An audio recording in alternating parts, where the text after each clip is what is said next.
12 বলের মধ্যে 7টি দিলেন ডট। ILT20 লিগে বল হাতে আরও একবার কিপটেমির পরিচয় দিলেন সাকিব আল হাসান। গুরুত্বপূর্ণ ম্যাচে আজ তার দল MI এমিরেটস মাঠে নামে গলফ জায়ান্টের বিপক্ষে। দুই দলের মাঝে চলে হাড্ডাহাড্ডি লড়াই। ছোট পুঁজি নিয়েও ম্যাচ জমিয়ে তোলে জেমস ভিন্সের দল। সেখান থেকে ম্যাচের ফলাফল এবং সাকিবের পারফরম্যান্স নিয়ে বাকিটা জানবো রিপোর্টে।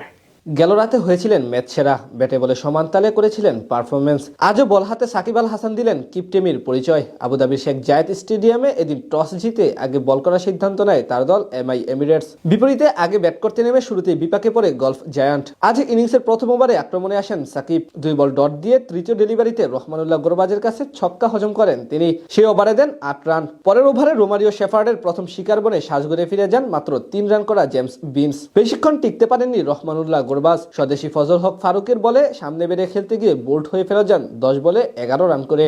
ক্রিজে এসে এক ছক্কা ও এক 4 হাঁকিয়ে ভীতি সৃষ্টি করা আসিফ খানকে থামান শেফার্ড। পাওয়ার প্লেতে 3 উইকেট হারিয়ে 36 রান তোলে গলফ জায়ান্ট। সপ্তম ওভারে আবারও বল করতে আসেন সাকিব। সেখানে তার প্রথম বলে ক্যাচ তুলে দিয়েছিলেন মঈন আলী, কিন্তু সেটি তালুবন্দি করতে ব্যর্থ হন মোহাম্মদ ওয়াসিম। সে ওভারে 4টি ডট দিয়ে খরচ করেন মাত্র 2 রান।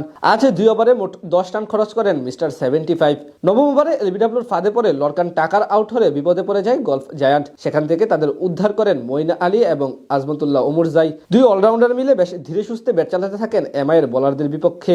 14 রানে ফারুকির বলে থামেন ওমরজাই। তবে ক্যারিয়ারের 36তম টি20 অর্ধশতক পূরণ করেন মঈন আলী। শেষ পর্যন্ত তার 51 রানের ইনিংসে ভর করে 141 রানের লড়াকু পুঁজি পায় গলফ জায়ান্ট।